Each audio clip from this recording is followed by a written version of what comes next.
We're just awaiting the final whistle. It's quite a victory for Kilkenny. There was never any doubt. The final whistle, they beat Waterford by 23 points. The management doing a terrific job. I suppose coming into this year, we had achieved 2 in a row, and if anything, that was going to be a hindrance for the coming year. So, in the back of everyone's mind, we knew we had a chance of getting into the history books. Kilkenny have just done the 3 in a row. Yeah, well, I suppose there was a huge focus about the 3 in a row, and essentially everybody speaking about Kilkenny's chances were saying that the 3 in a row pressure was there, and would that get to us or whatever it might be. Well, one of the greatest teams, if not the greatest, I'll leave that to hurling historians elsewhere. To think that here we are now in 2008 with 3 All-Irelands, you know, 1 on the spin, it's very hard to believe how quick and how fast it has all gone by. I suppose it's a special feeling, you know, to win 1 All-Ireland is a great occasion. To win 2 is even better, and to win 3 is absolutely just dreamland. So from that point of view, I suppose, for the players themselves, from my own personal point of view, I don't know if it has sunk in yet. Maybe it's only when we probably retire and we look back on these years as one of the greatest 3 years of Kilkenny hurling ever, you know.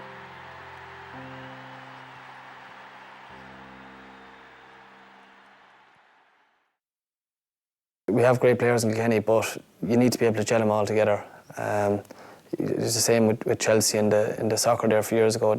Roman Abramovich could buy any player in the world with the money he had, but they needed a good manager, and they got that with Jose Mourinho. So I suppose there's kind of similarities there with Kilkenny, Brian Cody and the management. They have great players, but you need to be able to gel them together. And Brian Cody there with the county chairman, Ned Quinn, saluting yet another score. I suppose when I came into the job first, back in 1999, it was certainly, would have been regarded then that was never again probably would 2 All-Irelands again be won back-to-back.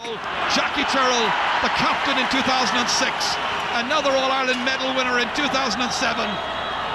The referee's calling for the ball and it's all over. And Kilkenny have retained their crown. They have won their 30th All-Ireland, and Brian Cody's team, a team of champions, the All-Ireland hurling champions, with Henry Shefflin, the captain.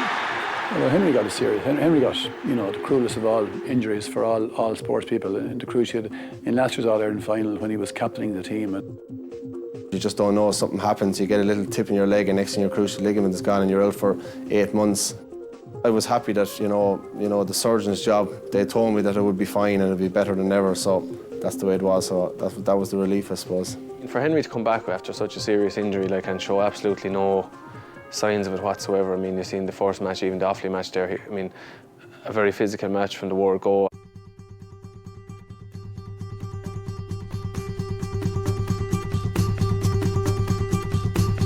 Broken down, Henry Shefflin coming across looking for his first score and putting it over the bar. What a comeback by Henry Shefflin. Some other managers probably would have, you know, not played me that day against Offaly, but Brian wanted to get me in there and get that first game under the belt. Up towards Ger Helian, who seems to have stepped out towards the 40. Brian Hogan, his marker, beat him to it. Coming in here is Derek Malloy. And Malloy lets fly, and that's over the bar. Oh. Well, we looked upon Offaly really as really a serious opposition, and we put huge preparation and huge focus into the Offaly match. And the challenge that day in Portlaoise was very, very serious, and we were put to the pin of our collar for the whole first half. Brian Carroll in there to challenge Jackie Tyrrell. Succeeds. Now trying to turn him.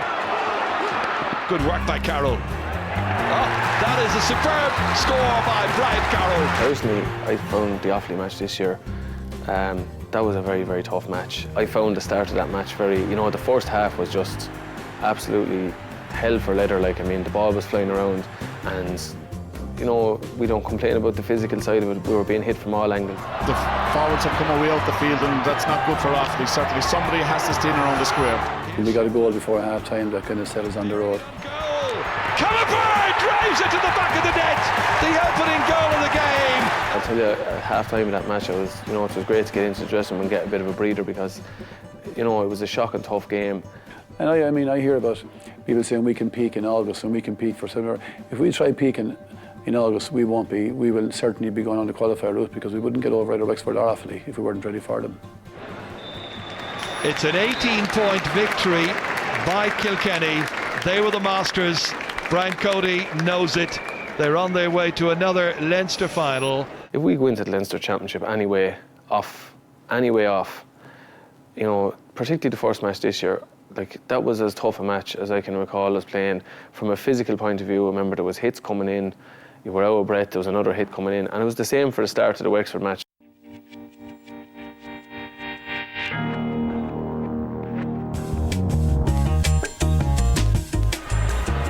Tommy Welch, he's played everywhere and played with distinction everywhere. He's robbed this time by Willie Doran. Midfielder David Redmond this time having a fire, having a shot, and he fires it over the bar. All the way in, great take in there with difficulty. Again, trying to make a better angle for himself. Back towards PJ Nolan it comes. We knew at half-time it wasn't a nice place to be now, because we knew we hadn't performed, and I think we just said to ourselves that, look, everyone has to go out and look after their own position. We were probably running around a bit like headless chickens in the first half, so in the second half we just went out and played it basic, very simple, and again we got the scores. Getting the ball forward, down into the corner towards Eddie Brennan. Trying to steal a march in here, power is available. Back inside towards Owen Larkin. Larkin trying to step away from trouble, looking for a free. Back in it comes. Dangerous moment in there for the Wexford backs, and it's in the back of the net. Eddie Brennan. I thought his goals against Wexford this year were really, really special. Everybody talks about the second goal where he got it and placed it into the top corner. He says he did anyway. I got a lot of stick over that, and the boys, you know, everyone asking, did you mean it, did you mean it? Good ball, great delivery inside towards Richie Power. Nice kind of ball for a forward. That's a good ball forward here. An opportunity for another score for Derek Link. Scored in the first half. Little hand pass outside here. Coming on to Eddie Brennan. Oh, another one for Eddie Brennan. Back of the net. All of a sudden it's Kilkenny's game. I remember being so afraid hitting it, and you can't imagine that the amount of thought that goes through your head in a split second when, you know, when I saw the gap and that Damien Fitzhenry was a long way, I said, if I put it somewhere over there, he's not going to get across to it. But I certainly didn't mean to put it, you know, off the crossbar and in. You know, that wasn't deliberate anyway, but I suppose to pick off a goal from 25 yards, 30 yards out off Damien Fitzhenry that was a special thing, because I tell you, he's not an easy man to beat. I actually think his first goal against Wexford this year was absolutely wonderful piece of skill. I had no idea how he did it on the sideline watching it. We needed a goal. I don't know how he got it in. I had to look at the big screen to see what he did. And he's just the economy of movement and his quick thinking and his sharpness. It was serious, serious goal. Fast Eddie by name and fast Eddie by nature, you know, he's just a phenomenal player, and he's so dangerous, and you know, everyone says about his speed, which he does have, but he's such, you know, he's such strength and guile, and he's a brilliant finisher. It's a 19-point victory for Kilkenny. All of the damage essentially happening in the second half. Goal after goal, beating Damien Fitzhenry. Kilkenny are in the semi-finals. They've won the Leinster Championship for the 64th time. It's Kilkenny, 5 goals and 21 points. Wexford, 17 points. After we played Leinster final, we needed to get 100% focused again. So we just went away on bonding weekends down to Wexford and just kind of thought outside the box for a while to get our heads right for the next game. We spent a lot of time as a panel together, and we'd be great friends, you know. We'd obviously be slagging and horsing around with each other. The whole panel is built on spirit, is built on respect, is built on trust in each other, and there's absolute unity between every aspect of the whole thing. Like, the spirit is absolute, and it's there, and it's steadfast, and it stands to us in a major way. If there was one fella I could depend on my life on the panel, oh my God.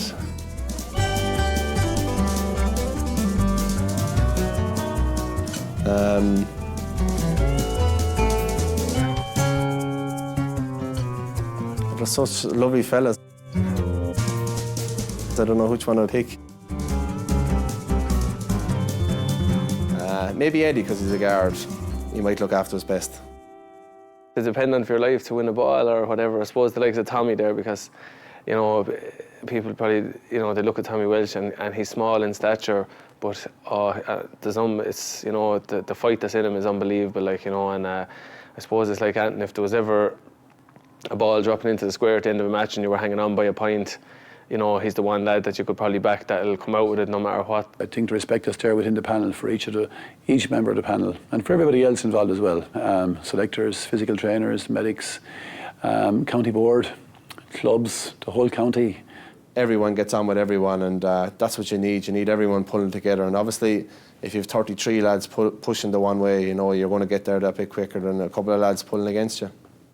Brian Cody, the man who came back from exile. He was out for 3 years, but he's come back and looks like he's about to win another All-Ireland medal. He's the hero! Brian Cody has put over his second point. Is he glad he came back now, Ger? It's all over and Cork are the champions. The All-Ireland final of 2004 comes to an end and it's won by Cork. In 2004, maybe we thought too far ahead. Wexford beat us in the semi-final, Leinster semi-final. So that meant we had to go through the back door, which took us toll by the end of the year. Cork beat us in the 2004 All-Ireland. So that was my first taste of an All-Ireland final at senior levels. It wasn't good, but I suppose they say you have to lose one to win one, or maybe lose one to win three, I don't know. 3 cheers for Kilkenny.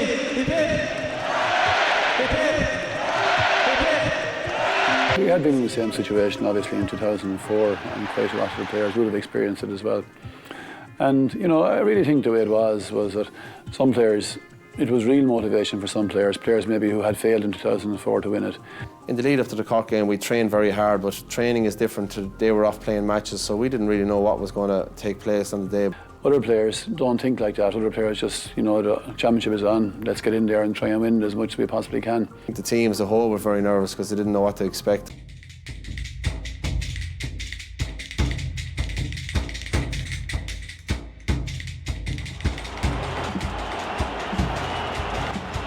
The game itself against Cork, again, first 20 minutes, you know, was absolutely magnificent. I think the ball was flying left, right and centre, up and down the field, and, you know, you're really catching your breath.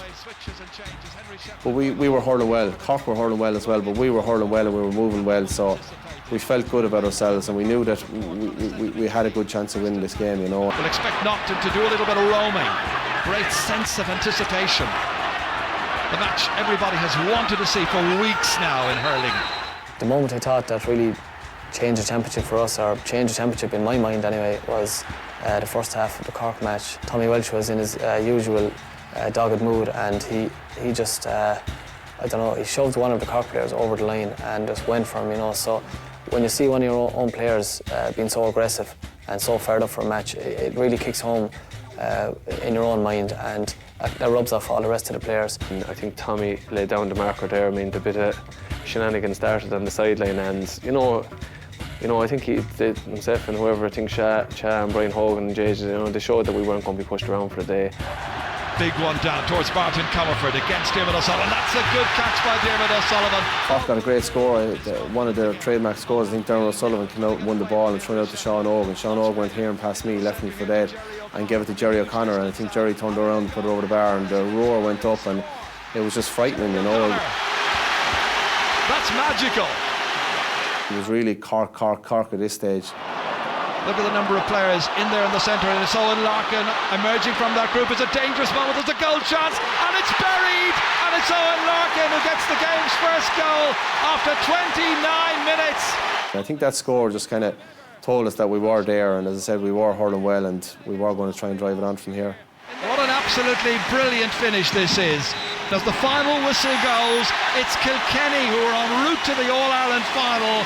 Yet again, the dream of winning 3 in a row for this marvellous team is well and truly still in place.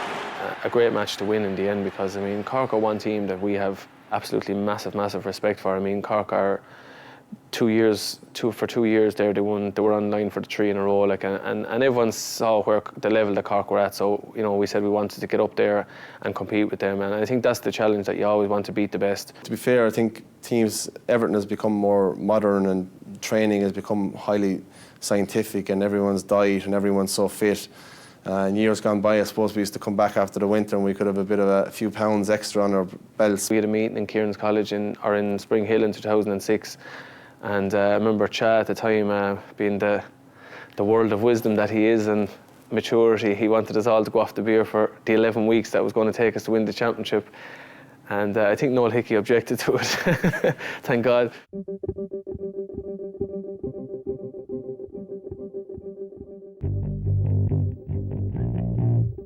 Waterford had bet us in the last couple of years in playing him in the league. So we were very cautious of it, and we knew if Waterford performed on the day that they'd have a very, very good chance of winning it. It's a massive occasion, I suppose, particularly for kids, but for a lot of probably fellas even that heard of Waterford over the years. I mean, they probably hadn't seen an All-Ireland final and hadn't known what it was like for the county to be in an All-Ireland final. Well, I suppose Waterford have been one of the top teams in the country for the past number of years. You know, they've come so close to getting to the final over the past 5-6 years probably, you know. Back in 2004 we had a great game with them in All-Ireland semi-final, and you know, they're always on everybody's lips, the team that if they could get to the final, they'd win the final. Yeah, we were very nervous about Waterford because I suppose in years gone by, you know, Waterford might have lost the semi-final when they got to that stage, and to be fair, they'd be the first to say themselves they hadn't played brilliantly to get to the semi-final. But when it came to the semi-final, when it came to the crunch, you know, they had a bit of difference. We realised as players that, look, Waterford are on a mission this year, and they were very, very focused, and that's why they won that semi-final, and they were very focused coming up to the final. The flip side of that is that you have to worry about yourself and worry about your own performance, and we kind of, you know, we knew we had to be in the top for a game to do that, and I think we were. And Kilkenny, people forget the pressure on Kilkenny to win 3 All-Irelands in a row, to overtake Cork with the most All-Irelands of all time. And there was great expectation all over the place about Waterford's chances and that. But all we could do was just go ahead and prepare and get ourselves ready as normal, and, you know, physically, mentally ready the whole way. Just look at the setting. The waiting is over. Waterford fans have waited 45 years. They waited 49 years to get their hands on the McCarthy Cup. Will today be their day? They are rank outsiders, the hottest of favourites. Kilkenny bidding for 3 in a row. Barry Kelly about to get the match underway in the 120th All-Ireland hurling final.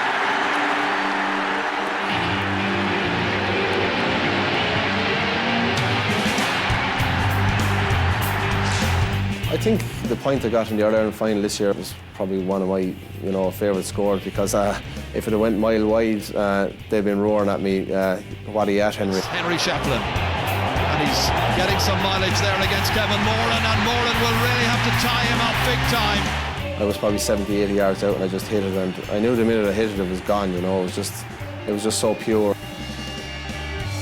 It's probably the first nail in Waterford's coffin.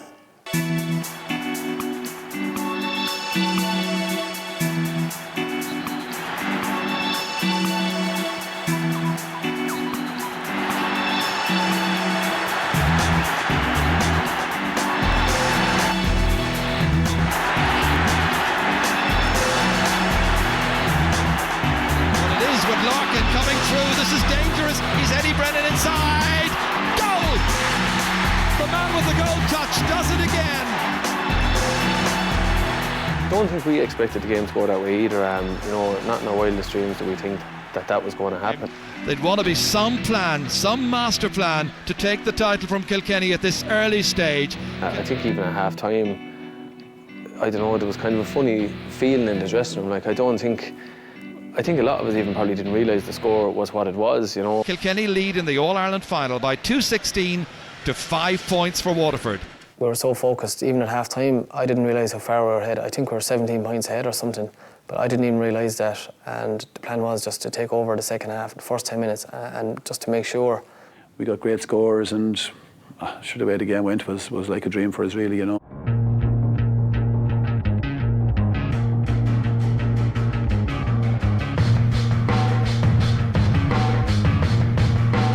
Ideal ball coming into us that day, we couldn't but score, like, you know. It's on Larkin, no mistake. 47 minutes of the game gone and Larkin gets his goal. Owen Larkin got an outstanding goal, but that gave us that bit of breathing space, and we went on then and we came into the game more and more, and, you know, we turned in a very, very good performance that day without a shadow of a doubt. I was in Waterford one day about 2 weeks before the All-Ireland. This old Waterford man comes up to me and he said, is there any chance we could kidnap you? And I said, no problem, work away. I said, If you kidnap me, I don't think it'll make much of a difference because there's someone else there to take my place. Out to TJ Reid again, and he's having a field day over the bar. 2 shots, 2 points for the number 28. We drove it on after half time, and I think then the last 15 minutes we knew, and you know, we got some fabulous scores, and at that stage you were able to kind of soak up the atmosphere, and you knew what was going to happen, and it was great to be out in the field and to be part of that, you know. 3 goals and 30 for Brian Cody's team, 113 for Waterford. We're just awaiting the final whistle. It's quite a victory for Kilkenny.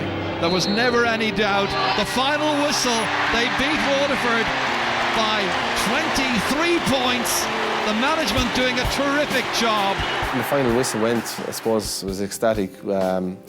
We've been very lucky down here in Kilkenny to experience that feeling before, but it was something different, something special, you know. The most complete performance in an All-Ireland final that I think I have ever seen. Unfortunately, we know what it's like to be on the other side of the coin, and I'm sure, you know, the Waterford lads are absolutely devastated because they're better than that. By one of the greatest teams, if not the greatest. I'll leave that to hurling historians elsewhere. I suppose to be dubbed the best team of the century is it's pretty cool, you know. But the thing is, we're there to be knocked next year. It's 3 in a row. Well, who's to say it won't be 4 in a row in 12 months' time? For a county like Kilkenny, who, as I said, you know, we live, breathe and sleep hurling down here, and that's the be-all and end-all, and they will probably never see, you know, a 3 in a row team again. Please God they will, but it might be a long time again. So I think for them to see, they take such pride, and they take, you know, it takes over so much of their life, that to be able to see, you know, they were there supporting Kilkenny and winning 3 in a row, it's a marvellous thing for all the people of Kilkenny, and obviously for us the players it's absolutely special. You know, as it turned out, obviously it went perfectly for us. You know, it was best performance I suppose this team has put in, you know. To turn around for me in 20 years' time and say that I was part of that Kilkenny team that won the 3 in a row, you know, that yeah, I played with Tommy Welch, I played with Henry Shefflin, I played with Derek Ling, Mick Kavanagh, Jackie, you know, the list is endless there. I mean, right down along to every one of the 34, and you know, to say that you were part of that is just going to be very special in years to come, and something that I suppose you live with for the rest of your life. In 1934, it couldn't be done. In 1976, it couldn't be done. In 1984, it couldn't be done. In 1994, it couldn't be done.